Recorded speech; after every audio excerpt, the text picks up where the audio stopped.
Hello everyone, कैसे हो आप सब। मैं आपका स्वागत करता हूं आपके अपने यूट्यूब चैनल इंदौर की पाठशाला पे। जी हाँ, आपका अपना यूट्यूब चैनल। सॉरी गाइस, थोड़ा लेट हो गया बिकॉज बहुत सारे बच्चों का एग्जामिनेशंस था। मेरे ऑफलाइन सेंटर पे भी बच्चों के एग्ज़ाम्स थे और घर का भी बेटा वर्क होता ही है फिर, तो उसके लिए मैं जल्दी से आपको क्वेश्चन बता देता हूँ। आप वीडियो को लाइक कर दीजिएगा, अपने सारे दोस्तों में शेयर कर दीजिएगा जिनको भी नीड हो। हम पढ़ने वाले बेटा ऑर्गेनाइजेशन बिहेवियर के टॉप मोस्ट एग्जामिनेशंस में आए हुए क्वेश्चंस, और ये प्रीवियस ईयर के क्वेश्चंस पे भी बेस्ड हैं। जो एक्सपेक्टेड क्वेश्चंस हैं उन पे भी बेस्ड है। इसमें लगभग लगभग आपके सारे यूनिट कवर्स हैं बेटा। अगर आप देखोगे कोई भी सीरीज़ आप ले लो, यशराज की, कॉलेज की, परीक्षा सार, सब में 100 150 150 क्वेश्चन है हर यूनिट में। लेकिन मैं आपके लिए टॉप क्वेश्चंस लेकर आया हूँ बेटा, बहुत कम। अगर आप इनको कर लोगे तो भी आपका बहुत अच्छा पेपर चले जाएगा। तो प्लीज़ समझा करो, प्लीज़ कोई मुझसे ना अलग से, मैं आपसे रिक्वेस्ट करता हूँ कि अलग से आप ना इसके अलावा और क्वेश्चंस की डिमांड मत करा करो। यही बेस्ट क्वेश्चंस हैं आपके लिए और आपको इन्हीं क्वेश्चंस को प्रिपेयर करना है। जो भी PYQs वगैरह होते हैं उसको स्टडी करके ही हमें PDF बनाते हैं, इसलिए टाइम लगता है। इतने सारे सब्जेक्ट की एनालिसिस करने में भी समय लगता है, तो थोड़ा समझिए उस चीज़ को। यूनिट 1 में है इंट्रोडक्शन ऑफ OB। OB का मतलब ऑर्गेनाइजेशन बिहेवियर बेटा। इसका डेफिनेशन करना है आपको, इसके स्कोप करना है और इम्पोर्टेंस करना है। ऑर्गेनाइजेशन बिहेव क्या होता है, उसके क्या स्कोप्स और इम्पोर्टेंस होते हैं बेटा। देखो, जो भी सब्जेक्ट का नाम होता है ना, उससे जुड़ा क्वेश्चन तो पेपर में आपको देखने को मिलेगा ही मिलेगा, तो ये ज़रूर कर लेना आप। दूसरा है बेटा, describe the role of psychology, sociology and anthropology in organisation behaviour. Organisation behaviour के अंदर साइकोलॉजी, सोशोलॉजी और एंथ्रोपोलॉजी का क्या रोल होता है बेटा, ये भी बहुत इंपॉर्टेंट क्वेश्चन है। यूनिट 1 आप देखो बहुत बड़ी है, लेकिन ये टॉप क्वेश्चन है, इतना तो आपको करना ही पड़ेगा। इन क्वेश्चंस को आप अच्छे से एक दो बार रीड कर लोगे। देखो, ऑर्गेनाइजेशन बिहेवियर इजी टॉपिक है, और जिन जिन बच्चों ने बिजनेस स्टडीज़ पढ़ के रखा है 12th क्लास में, या जिसने भी मैनेजमेंट पढ़ के रखा है थोड़ा बहुत भी, बिजनेस मैनेजमेंट, तो उसको ये ईजिली समझ में आ जाएगा। तो इसके लिए एक बार रीड करना बेटा। नेक्स्ट क्वेश्चन है, challenges and opportunities. What are the current challenges face by manager in the context of organisation behaviour. Organisation behaviour के कॉन्टेक्स्ट में मैनेजर्स को किन किन नए नए चैलेंजेस को फेस करना पड़ रहा है आज की जनरेशन के हिसाब से लिखना है। इसके बाद हमारी सेकेंड यूनिट स्टार्ट होती है बेटा, इंडिविजुअल बिहेवियर एंड पर्सनैलिटी। यहीं से आपका पहला क्वेश्चन बनता है बेटा, explain the meaning of personality, factor affecting the personality and the big 5 personality trait. Very very important बेटा, यूनिट 2 इंपॉर्टेंट है। स्कोरिंग एग्जाम में आप यहाँ पर अच्छे से स्कोर कर सकते हो। आपको मीनिंग लिखना है, कौन कौन से फैक्टर पर्सनैलिटी को इफेक्ट करते हैं वो लिखना है, और बिग 5 पर्सनैलिटी ट्रेट्स लिखना है बेटा। इसमें टॉप 5 ट्रेट्स में पहला आता है ओपननेस टू एक्सपीरियंस। इसका मतलब होता है बेटा कि आप कितने क्रिएटिव हो, क्यूरियस हो, है ना, वो चीज़ होती है। दूसरा है बेटा कॉन्सेंटियसनेस, मतलब आप कितने रिस्पॉन्सिबल हो, कितने हार्ड वर्किंग हो। तीसरा होता है बेटा एक्स्ट्रा वर्जन। एक्स्ट्रा वर्जन का मतलब होता है सोशल, कितने सोशलेबल हो आप, असर्टिव हो, एनर्जेटिक हो। फिर अगला है बेटा एग्रीएबलनेस, कितने कोऑपरेटिव हो, वार्म हो, ट्रस्टिंग करते हो कि नहीं। और इमोशनल स्टेबिलिटी, इसको न्यूरोटिज्म में भी बोलते हैं। Ability to handle stress and emotion. ये 5 ट्रेड्स होते हैं जो बहुत इंपॉर्टेंट है, जो एक इंडिविजुअल पर्सनैलिटी में होना चाहिए। अब बेटा नेक्स्ट क्वेश्चन आता है, perceptions. Detail the perceptions process, factor affecting it and common errors like stereotypes and hello effect. बेटा इसमें सबसे पहली चीज, परसेप्शन क्या होता है। परसेप्शन का मतलब होता है बेटा, perception is a process, is a sequential chain of event that transform environmental stimuli into physical या साइकोलॉजिकल आउटपुट। सिंपल सी भाषा में आपको मैं समझा देता हूँ कि रिसीविंग स्टिमुलीज मतलब आपको इनपुट कलेक्ट करना है अपने 5 सेंस ऑर्गन से। जो भी आप देखते हो, सुनते हो, सूंघते हो, टेस्ट करते हो, इनसे अपने को क्या करना है, इनपुट लेना है। ब्रेन जो है वो जो इनपुट को फिगर आउट करेगा, जो भी हमको मिला है ना, उसके इंटेंसिटी पे, साइज पे, रिपीटेशन पे, इमोशन पे। फिर वो उन सारे इनपुट्स को क्या करेगा, अरेंज करेगा और एक मीनिंगफुल पैटर्न बनाएगा कि इसका मतलब क्या है। फिर वो इंटरप्रिटेट करेगा बेटा, उसका मीनिंग्स हम तक पहुंचाएगा। एंड ये जो स्टेप है बेटा चेकिंग, ये करता है बेटा परसेप्शन रेडी, जिसे हमारे माइंड में, ठीक है, कि क्या जो आपने सेंस ऑर्गन लिया उसे क्या हुआ है। ठीक है, जैसे एग्जांपल के लिए asking a coworker if they are also felt a manager tone was aggressive, ये भी चेक करना पड़ेगा। देखो मैं सिंपल बताता हूँ, आप ऑर्गेनाइजेशन में काम कर रहे हो, मान लो कि आपको बॉस ने डांट दिया, अब आपने डांट सुनी और उसका गुस्सा देखा है, अब आपका ब्रेन फिल्टर करता है, उनके इमोशंस वगैरह को चेक करता है, फिर वो उससे एक मीनिंग बनाएगा कि हाँ शायद बॉस गुस्सा था, है ना, और उनके बिहेवियर से लग भी रहा था। फिर आप क्रॉस चेक करोगे अपने वर्कर से कि क्या तुमको भी ऐसा लगा था क्या, वो बोलेगा यस, तो आपका आउटपुट मिलेगा कि हाँ भाई फाइनली ऐसा हो रहा था। तो ये आता है परसेप्शन पे, ऐसे बनता है बेटा। कौन कौन सी चीज़ें हैं जो परसेप्शन पे इफेक्ट करती है बेटा? पहला होता है किसी भी इंसान का एटीट्यूड। क्या होता है बेटा? एटीट्यूड। एटीट्यूड जो होता है वो मेन होता है। दूसरा होता है बेटा उसका मोटिव, कि क्या मोटिव था उसका। तीसरा होता है इंटरेस्ट। चौथा होता है बेटा पास्ट एक्सपीरियंस। पांचवा होता है एक्सपेक्टेशंस। ये नॉर्मली क्या होते हैं, फैक्टर जो है वो हमारे अंदर होते हैं, परसीवर्स के अंदर होते हैं, जिसकी वजह से हमारा परसेप्शन बनता है लोगों के लिए। या हमारा एटीट्यूड ऐसा है, या हमारा कुछ मोटिव है, या हमारा इंटरेस्ट है, या पास्ट में कुछ ऐसे एक्सपीरियंस हुए हैं, तो हमारा अभी भी लोगों को देखने का नज़रिया वैसा ही रहता है। और अगर इसको फैक्टर इन टारगेट या ऑब्जेक्ट बेस्ड बोले तो बेटा इसमें साइज़ क्या है, बैकग्राउंड कैसा है, सिमिलर है कि नहीं है, वो चीज़ें होती हैं। तो बेटा ये कुछ फैक्टर्स हैं। यहाँ पे बेटा एक चीज़ आपको मैं बताना चाहूँगा, ये हालो इफेक्ट क्या होता है। इसका मतलब ये होता है बेटा, किसी भी इंडिविजुअल में आपने कोई भी एक सिंगल कैरेक्टरिस्टिक देखी, मान लो कि कोई व्यक्ति अपने सामने आया वेल ड्रेस्ड पहन के, वेल मैनर्ड, उसके हेयर वगैरह प्रॉपर कटे हुए हैं, अच्छी वॉच पहनी है, शूज़ पहने हुए हैं, तो जैसे ही हमने ये देखा कि यार वेल पर्सनैलिटी है, तो हम एक पॉजिटिव इंप्रेशन हमारे माइंड में डाल देते हैं उसके लिए कि अच्छा यार ये अच्छा बंदा दिख रहा है, इसको बोलते हैं हालो इफेक्ट। इसके अलावा बेटा हॉर्न इफेक्ट भी होता है, जो इसका अपोजिट होता है। मतलब हम किसी की एक बैड हैबिट को देखकर उसके बारे में पूरी बुरी बात मान लेते हैं कि बेकार ही होगा, इसको बोलते हैं हॉर्न इफेक्ट। ठीक है। स्टेरियोटाइपिंग के बारे में मैं बताता हूँ, judging someone based on perception. किसी परसेप्शन पे ही जज कर लेना। जैसे कि कई बार होते हैं बेटा परसेप्शन सही नहीं होते हैं, लेकिन हमने जो परसेप्शन मान लिया उसके हिसाब से फिर हम लोगों को जज करना शुरू कर देते हैं। ठीक है। एक इसमें कॉन्ट्रास्ट इफेक्ट भी आता है बेटा, कॉन्ट्रास्ट इफेक्ट। कॉन्ट्रास्ट इफेक्ट का मतलब होता है बेटा एक व्यक्ति को किसी दूसरे से कंपेयर करना उसके स्टैंडर्ड के अकॉर्डिंग। मतलब अलग, जैसे आपने देखा होगा कई बार आपके पेरेंट्स हमेशा दूसरे बच्चों के नंबर से कंपेयर करते हैं या दूसरी चीज़ों से कंपेयर करते हैं, तो वो चीज़ होती है कॉन्ट्रास्ट इफेक्ट, जो परसेप्शन के अंदर ही आता है। नेक्स्ट क्वेश्चन है बेटा, explain the component of attitude ABC model and the determinants of the job satisfaction. जो नेक्स्ट क्वेश्चन है बेटा हमारा, उसके हिसाब से बात करें तो इसमें एटीट्यूड के कंपोनेंट एबीसी मॉडल के बारे में बताया है। बेटा ए का मतलब होता है इफेक्टिव, बी का मतलब यहाँ पे होता है बेटा बिहेवियरल, और सी का मतलब होता है बेटा कॉग्निटिव। ये तीन मेन कंपोनेंट्स होते हैं। अब अगर मैं बात करूं कि नॉर्मली इनके बारे में थोड़ा समझाऊं, तो इफेक्टिव कंपोनेंट होता है मतलब फीलिंग से जुड़ा हुआ affective, the emotion and feeling segment of attitude, है ना। बिहेवियरल को इसको एक्शन ओरिएंटेड भी बोल सकते हैं।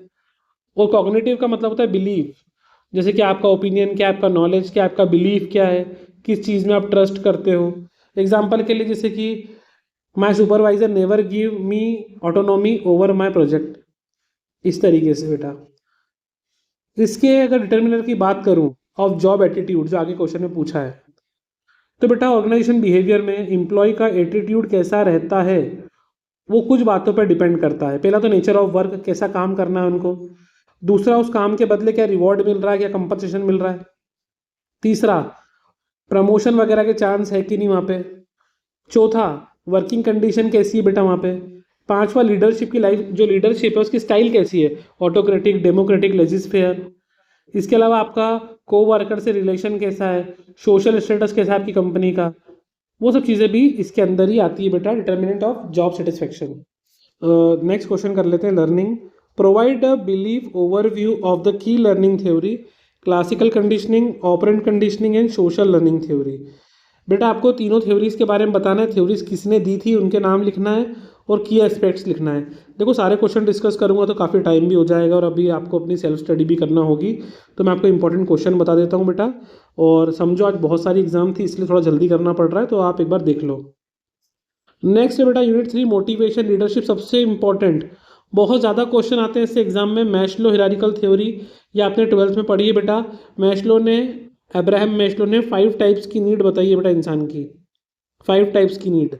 सबसे पहली जो नीड होती है बेटा उसको हम बोलते हैं साइकोलॉजिकल नीड, या बिल्कुल बेसिक नीड, रोटी कपड़ा मकान जो मिल जाए इंसान को, है ना। मतलब ऐसी ज़रूरतें जो जिसके बिना इंसान सर्वाइव नहीं कर सकता।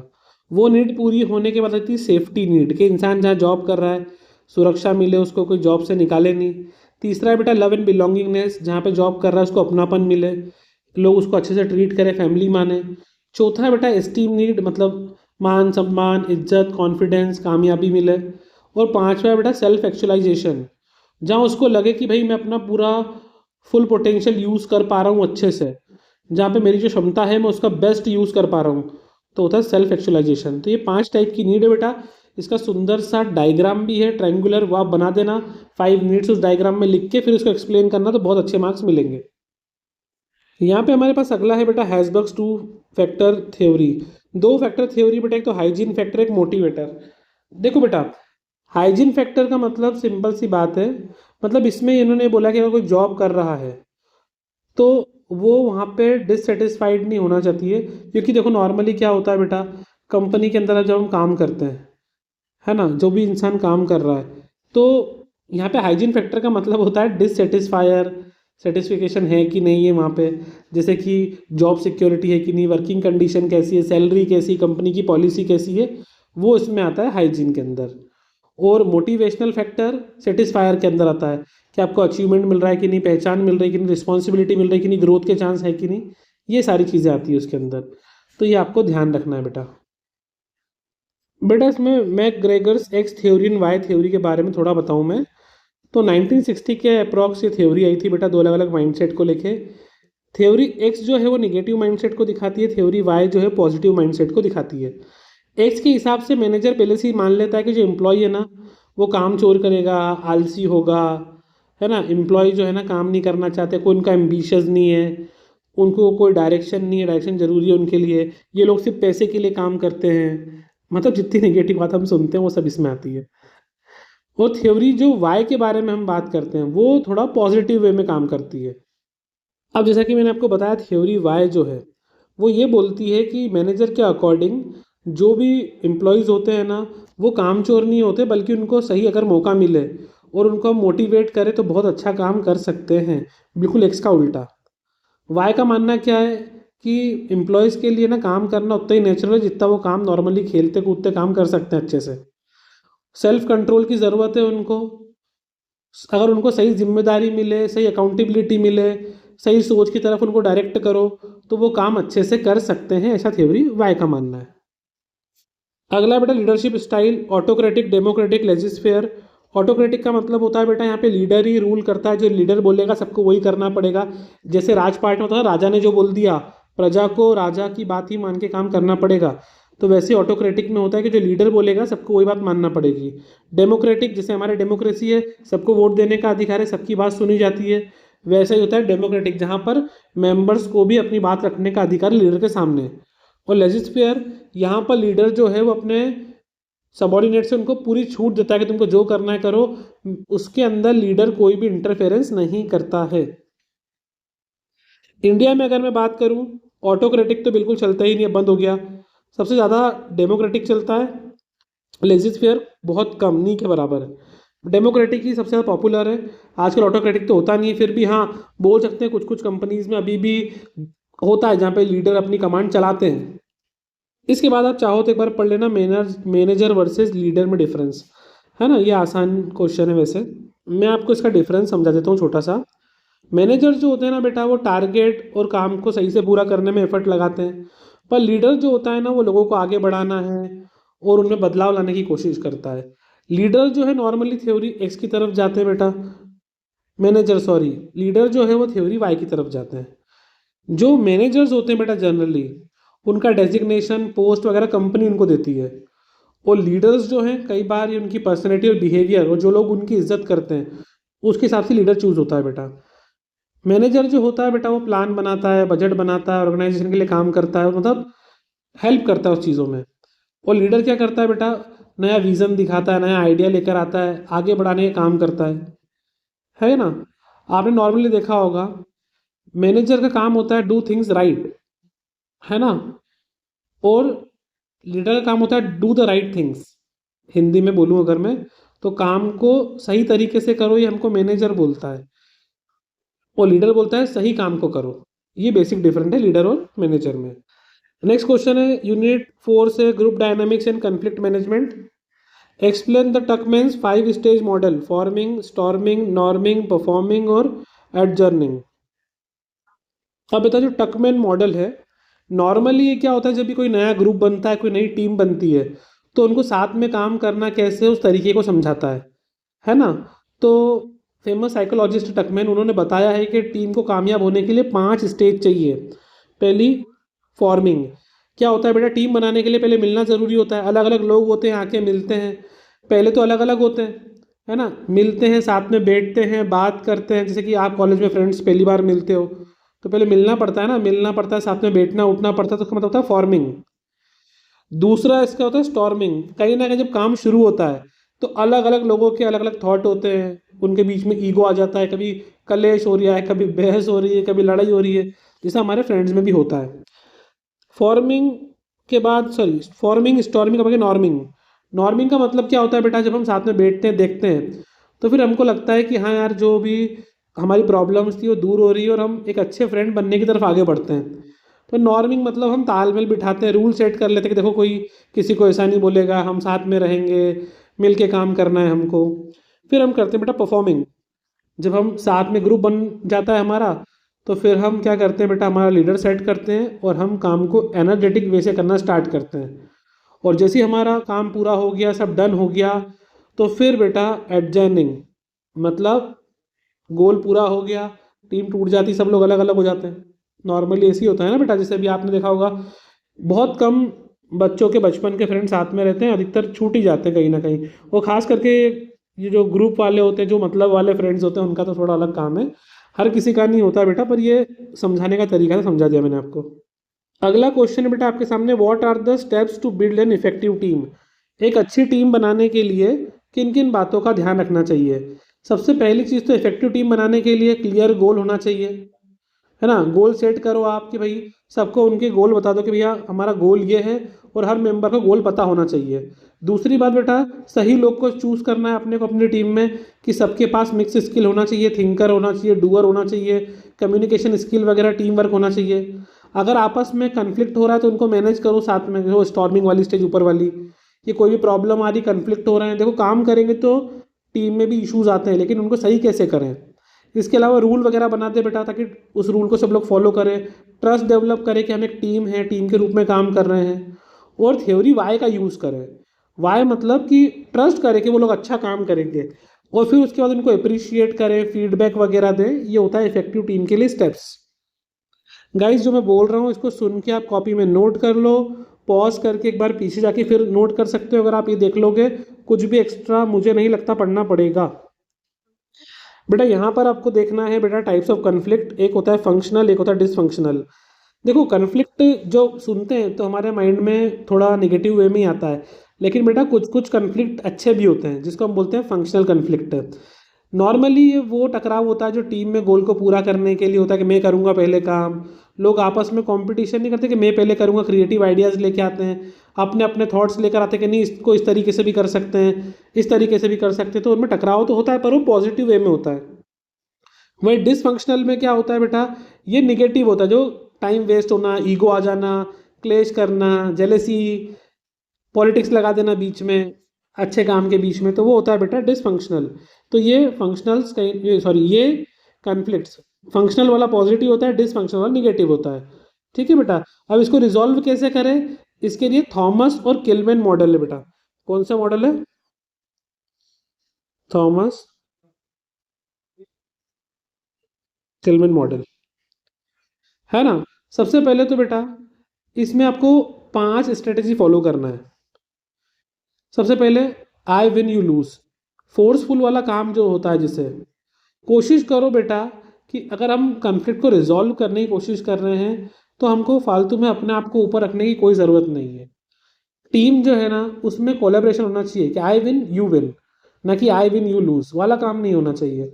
आप सोचो कि भाई हम जीतेंगे, साथ में जीतेंगे। कॉम्प्रोमाइज़ जो होता है वो करने की कोशिश करो, कि यार भाई समझाओ उनको कि देखो कोई जीतेगा कोई हारेगा, है ना। अगर तुम ढंग से परफॉर्म नहीं करोगे तो तुम भी हारोगे, हम भी हारेंगे। इस तरीके से बेटा रिजॉल्व करवाना पड़ता है, तरीके समझाना पड़ते हैं। इनका अगर मैं आपको सिर्फ नाम बता दूं तो पहला है कॉम्पिटिंग, कोलेबरेटिंग, कॉम्प्रोमाइजिंग, अवॉइडिंग और अकोमोडेटिंग।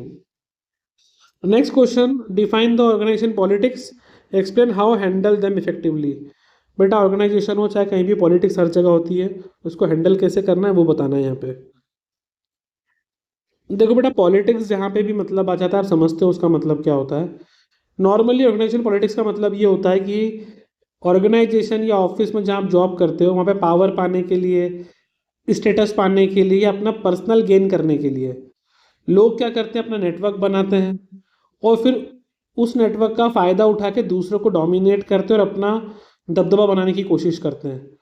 उसको बोलते हैं बेटा ऑर्गेनाइजेशन पॉलिटिक्स। अब इन्होंने पूछा है बेटा कि इसको इफेक्टिवली हैंडल कैसे करें। तो बेटा अगर हम एम्प्लॉय के रूप में बात करें तो एम्प्लॉय का सबसे बड़ा काम ये होना चाहिए कि बेटा डोंट अलाइन, ऑब्जर्व। कोई गैंग ज्वाइन मत करो, आप तो दूर से ऑब्जर्व करो बस, है ना। रिलेशन अच्छे अच्छे बिल्ड करो बेटा, साथ सबको लेके चलो। कभी भी कुछ भी काम करो तो डॉक्यूमेंट या प्रूफ रखो अपना। सबसे फोकस होना चाहिए कोर परफॉर्मेंस, खुद के परफॉर्मेंस पे। और वही मैनेजर को क्या काम करना चाहिए कि ट्रांसपेरेंसी रखना चाहिए, ओपन डोर पॉलिसी रखना चाहिए, है ना। और ऑब्जेक्टिव परफॉर्मेंस पे भरोसा रखना चाहिए, जो डाटा वगैरह आप दे रहे हैं। जीरो टॉलरेंस फॉर गॉसिप, अफवाह वगैरह को रोक देना चाहिए तुरंत, है ना, ताकि वो एक अच्छा, अफवाह वगैरह फैलाना अच्छी बात नहीं होती बेटा।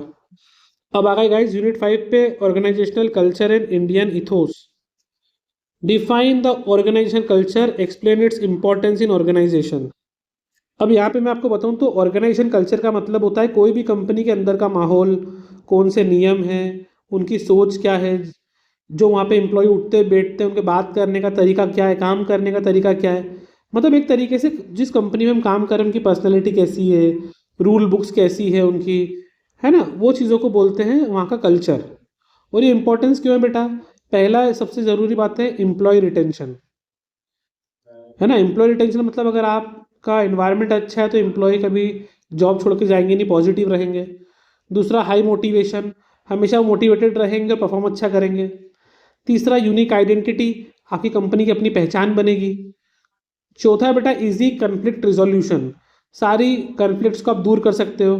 और फिफ्थ बेटा अट्रैक्ट टॉप टैलेंट, ज़्यादा टैलेंटेड व्यक्ति आपके वहाँ पर आएंगे क्योंकि आपके वहाँ का कल्चर अच्छा है। बेटा यहाँ पे why do people resist change and how can manager overcome this resistance. Resistance का मतलब होता है बेटा कोई भी चेंज वगैरह होना। नॉर्मली क्या होता है ना बेटा, मैनेजमेंट में जो चेंजेस वगैरह होते हैं ना वो एम्प्लॉय पसंद नहीं करते हैं, क्योंकि नए रूल आते हैं, कुछ ना कुछ नया तरीका आ जाएगा काम करने का। तो लोगों को लगता है, एक तो डर लगता है कि भाई कुछ अननोन चीज़ सामने नहीं आ जाए। थ्रेट टू जॉब सिक्योरिटी, लगता है नौकरी से नहीं निकाल दें।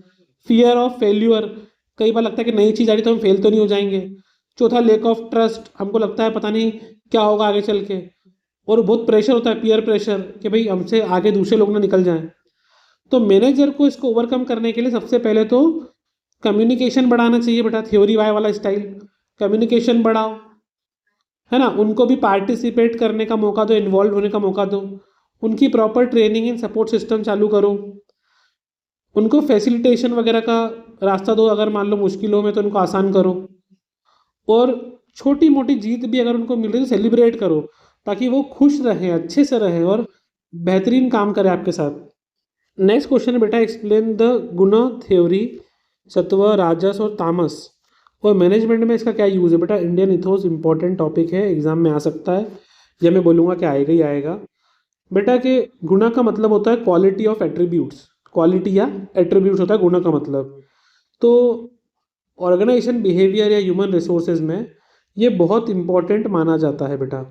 इसको थ्री गुणास बोलते हैं, तीन गुण बोलते हैं। पहला है बेटा सत्वा। सत्वा का मतलब होता है प्योरिटी, बैलेंस एंड नॉलेज, मतलब कि आप में शांति है, ज्ञान है, सच्चाई है। कोई भी एम्प्लॉय होते हैं वो हमेशा काम रहते हैं, नई स्किल सीखते हैं, ईमानदार होते हैं। ये थ्योरी वाई से रिलेट करता है बेटा, और मैस्लो का सेल्फ एक्चुअलाइजेशन थ्योरी से डील करता है। दूसरा है बेटा राजस। राजस में नॉर्मली पेशनेट, एक्शन ओरिएंटेड और एनर्जेटिक लोग होते हैं, जिन्हें बहुत जुनून होता है, बहुत एनर्जी होती है, बहुत डिज़ायर होती है। ऐसे एम्प्लॉय क्या होता है, बहुत कॉम्पिटिटिव होते हैं बेटा, टारगेट को पूरा करना, प्रमोशन लेना, पावर चाहिए, पैसा चाहिए, इनको बहुत पसंद होता है कहीं ना कहीं, इसलिए इनमें ईगो भी आ जाता है, वो डिसफंक्शनल कन्फ्लिक्ट वाला पार्ट। थर्ड है बेटा तामस। तामस का मतलब होता है इनर्शिया, लेजीनेस, इग्नोरेंस। ये थर्ड टाइप का जो गुण होता है बेटा, ये थोड़े लेजी लोग, मतलब आलस वाले, अज्ञान, या जिनको चेंजेस पसंद नहीं आते, मतलब रेसिस्टेंस वाले, ये वो लोग होते हैं। ऐसे एम्प्लॉय जो है ना, वो सोचते हैं कि काम करने को ना मिले, पुरानी चीज़ चलने दो, कोई चेंजेस वगैरह नहीं आ जाए, तो ये वो थ्योरी एक्स वाले लोग हैं। ठीक है बेटा। और ये लास्ट क्वेश्चन आपका होमवर्क में है, ये आप खुद से कर लेना। तो बेटा ये कुछ प्रो टिप्स हैं कल के एग्ज़ाम के लिए।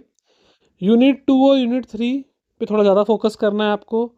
यूनिट 5 में इंडियन इथोस, वो भी आपके लिए बहुत इंपॉर्टेंट है। मैंने आपको अच्छे तरीके से समझाया कि उनका मतलब क्या होता है। जो मैंने समझाया अगर आप उसी को सुन के एक बार हिंदी में लिख लोगे और उसको इंग्लिश में ट्रांसलेट करके पेपर में लिखे आओगे, तो भी काफ़ी अच्छे मार्क्स इजीली मिल जाएंगे आपको। बेटा विजुअल मैटर्स, कभी भी जो भी, जैसे मैस्लो का पिरामिड है, परसेप्शन मॉडल है, इनको अगर आप प्रॉपर चार्ट वगैरह के थ्रू एक्सप्लेन करोगे तो ज़्यादा मार्क्स मिलेंगे आपको एग्जाम में। ठीक है। All the very best guys for examination. I hope मेरा एक्सप्लेनेशन आपको अच्छा लगा हो। इसको एक दो बार सुन लोगे और जो मैंने शब्द बताया उनको अगर लिख लोगे, जो मैंने बताया पॉज करके अगर आपने लिख लिया और यही पॉइंट एग्जाम में लिखे है, तो मेरी गारंटी पेपर बहुत अच्छा जाएगा। इन्हीं क्वेश्चंस को तैयार कर लो आप और बिंदास एग्जाम देने जाओ। All the best.